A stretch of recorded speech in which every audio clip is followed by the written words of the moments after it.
The Secret Service says there is just no way to know who left that cocaine in the White House.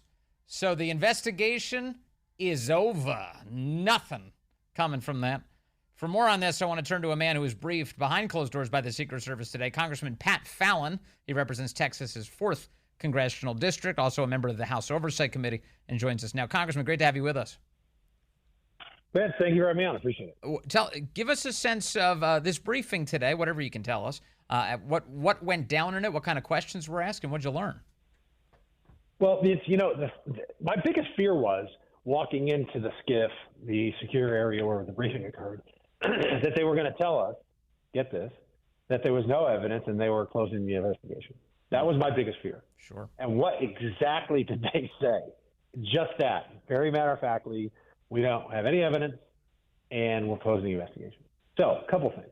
It was a very small amount of cocaine. Like if you ever have a lapel pin for how about this? For your listeners out there that aren't cocaine users, unlike Hunter Biden and many others, there's these little bags where the lapel pin comes in. Uh-huh. That's also, of course, used with drug addicts. I've only seen it on television, but it was about size, very small, very trace amounts of cocaine. I mean, it was for personal use. Did they bring the bag with them? Did they show you the bag? Is that how you? Oh, okay. Yeah, they took a picture. So we all were able to see a picture, and they told us, because that was several of the questions that I had, which was, how much cocaine are we talking about? How was it found? Where was it found? Et cetera. Okay? When they say they took a picture, they put a quarter next to it for scale or something? When you look at a picture, you can't. No, they didn't. They didn't. But, yeah, I know it's kind of the bag that you're talking about. Got it. Lapel pins that we have are the same kind of thing. So I had already asked some law enforcement experts that I know and trust from Texas about this. So I wanted to see, because it was my understanding at first that it was found in an envelope. That was not the case. It was simply a small little bag of plastic bag. Then I asked, what happened to the evidence? I mean, if this is presumably somebody that mistakenly left it there, wasn't wearing gloves in Washington in the summertime, so there's got to be fingerprints on it and maybe even DNA. So their response to that was, well, we had to test it and make sure it wasn't chemical or biological. And then we don't have any evidence. There's no DNA and there's no fingerprint. So when I went back to my experts like state troopers and, the Texas Rangers, with an impeccable reputation, and asked them, and they said during the process where you test for anthrax and such, perhaps, you'd radiate it. So that would destroy the DNA, but that does not destroy the fingerprints. So nobody can explain to me where the fingerprints went.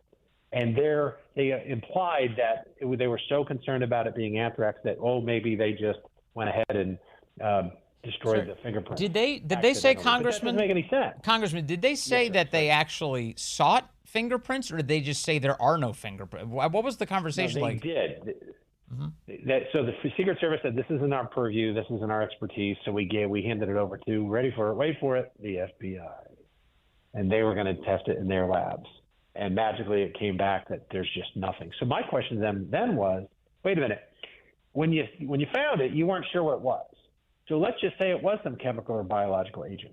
You're telling me that because it was so urgent for you to test it, that if you had to destroy any DNA and or fingerprints, you didn't care because you wanted to rule out the fact that it was anthrax or something similar.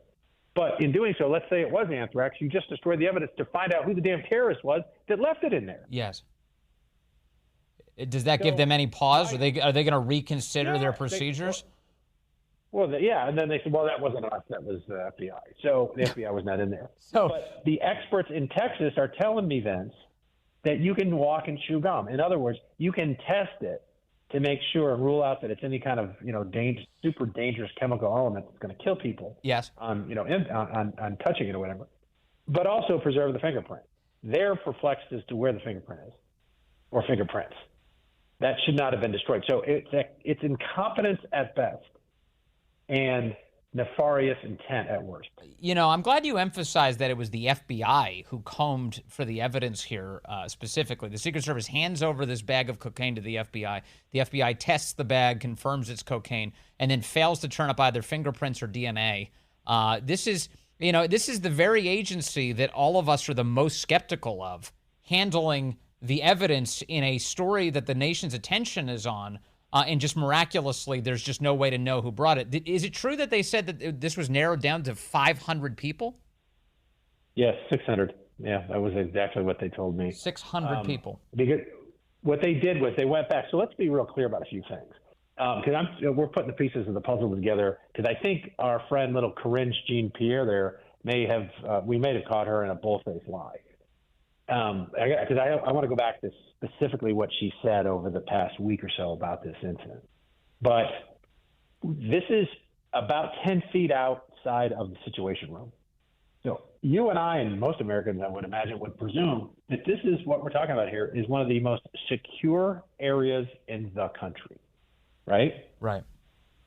So you're telling me that somebody took an illegal powdered substance all the way there, put it in a cubby, and they said, well, Secret Service doesn't handle the cubbies. That's handled with the administration.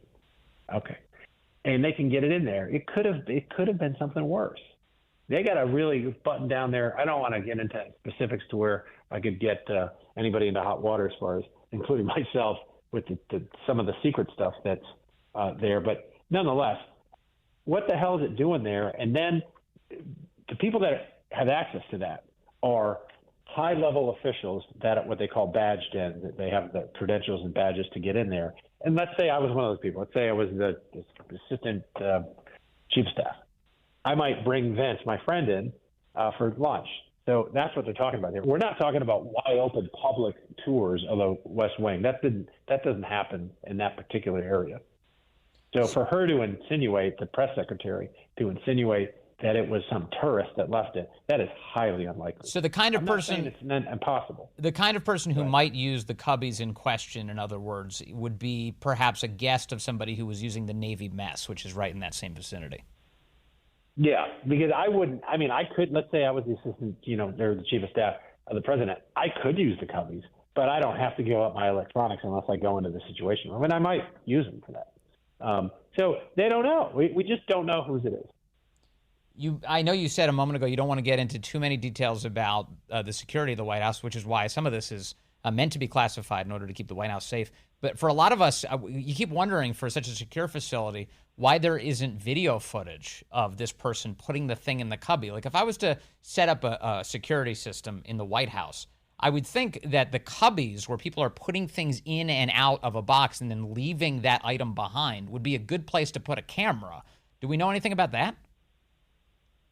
Yeah, I do, and I can't comment. Okay, so that gets into the specifics. But this is what a lot of us are saying: cameras. Where's the footage of all of this? Because it seems it should be open and shut. Okay, all right. Well, I guess we'll have to leave that component of this here.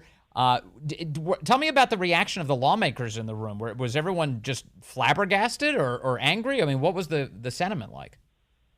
Yeah, very angry. And when they said they don't know whose it is, I mean, there were 3 or 4 of us just, kind of laughed mockingly and exacerbated. Like, you got to be, what me. We're on the radio here, so there was some colorful language used. Because every time it seems like, I get my friend Nancy Mason on this, every time it seems like the White House is in hot water, magically there's just no evidence. Where there should, but when there should be. Yes. There should be here, and you just really hope that high level law enforcement, federal law enforcement, isn't as corrupt as it may appear that they are. Well, it certainly seems that way, and we just went through a whole day yesterday. Yeah. That hearing yesterday with Chris Wray was just a litany of all of the corruptions of our of the justice system at the federal level, and it's so unfortunate, but it's just the reality. So all of us, of course, are skeptical today of this finding. Were there Democrats in the room with you as well? There was. I remember 2 distinctly. Did they all breathe a deep sigh of relief? Could you hear them exhale at the same time? They probably did. But an interesting thing that we were told by the Secret Service too is they briefed the White House yesterday on what they were going to tell us today. The White House was concerned. Because if you're getting to the bottom of it too, and you're like, hey, I don't know who's this. Like, imagine it like, Vince, you have a party at your house, and you find a little baggie of cocaine. You would be like, I don't know who the hell this is. I would immediately be calling them because this isn't, I don't know who did it. But instead they were thinking, hey, what are you going to tell Congress? Yeah. what's fine. Yeah, you'd get to the bottom of it if it was your house. And this is the American people's house, and they seem not to be able to get to the bottom of it. You mentioned that the White House press secretary, Coringe, may have lied last week to the American people. What do you mean by that? Well, lied and or misled, and I think she does both on a regular basis. But and that's why I want to make sure and get my buttoned down. But I remember reading, and that's why I want to confirm it, that she said she dismissed it at first, that it was found in a touristy area, by the library. And if she said that, now the way in which some people might have thought, because it went over a scanner apparently, and then what they were talking about with the library was the library where drugs, where they test things. So I can see how a reporter might have gotten that wrong, but she didn't get it wrong because they knew immediately. Everybody in the White House knew immediately exactly where that was found. So anybody trying to obfuscate or say it wasn't found 10 feet outside of the Situation Room that works in the White House was lying, because they all knew right away. There was no doubt as to where it was found.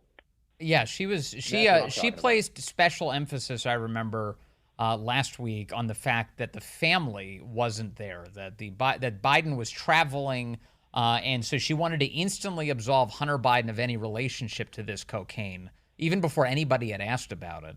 And I do believe, I believe you're right. I think she did suggest or say out loud that this was a highly trafficked area of the White House. That is not true. Now, people will argue, I'm sure Democrats, 600 people in 3 days isn't highly trafficked? No, when you say highly trafficked, I immediately think of public tours on the East Wing. That's highly trafficked. This is not. This is allegedly one of the most secure rooms and areas in the country. That's not highly trafficked. Right. Okay. Well, is there anything else from today's briefing that you think we should know about?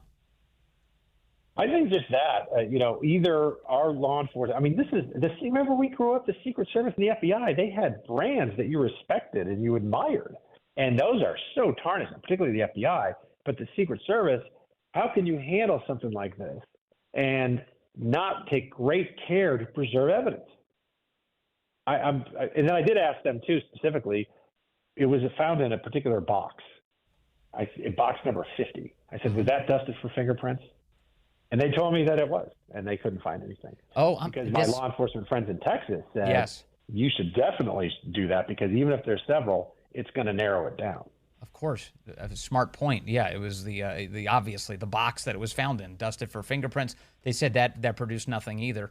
Okay, so here, by the way, I found the audio for you. This is Coringe last week saying this is a highly trafficked area. Just clarify for us where exactly inside the West Wing the substance was discovered. I'm not going to get into specifics. All I can say is when people visit the West Wing, there is the area of the West Wing where it is highly traveled, and that is what happens. People come through this particular area. It's highly traveled. I'm just not going to get into specifics. I'm not going to get into, not going to get ahead of the Secret Service, and so I'll let them speak to that. There are a couple of primary entrances into the West Wing. There's the one with which we're all familiar, right outside the driveway where the Marine stands when the president's in the West Wing, and there's another entrance off West Executive Avenue. Can you explain which entrance we're talking about? I'm going to let the Secret Service speak to that. Okay, anyway, so she did say, to your point, this was a highly traveled area. You're saying that is not true. No, so it was found in the foyer in these cubby holes, so these little boxes that were put in a few years ago, okay? And it's the primary entrance for, if the Secretary of State were to visit the White House, that's where they would go in. In fact, they even said, the Secret Service said, when the Vice President comes, she uses that entrance. So conceivably, it could be her coke. I'm not saying it is, but if anybody that uses that, it could be. And that's the thing, I would want to rule everybody out. If it were my White House in my administration, and I worked there or I was the boss, I would want to immediately get to the bottom of who the hell it is, get that bum out, make sure they never have access to the White House again. All right, so Congressman Pat Fallon, my takeaway is they did not rule out Kamala Harris today. Yes, that's one way you could spin it. All right, sir, thank you very much. Really appreciate your time.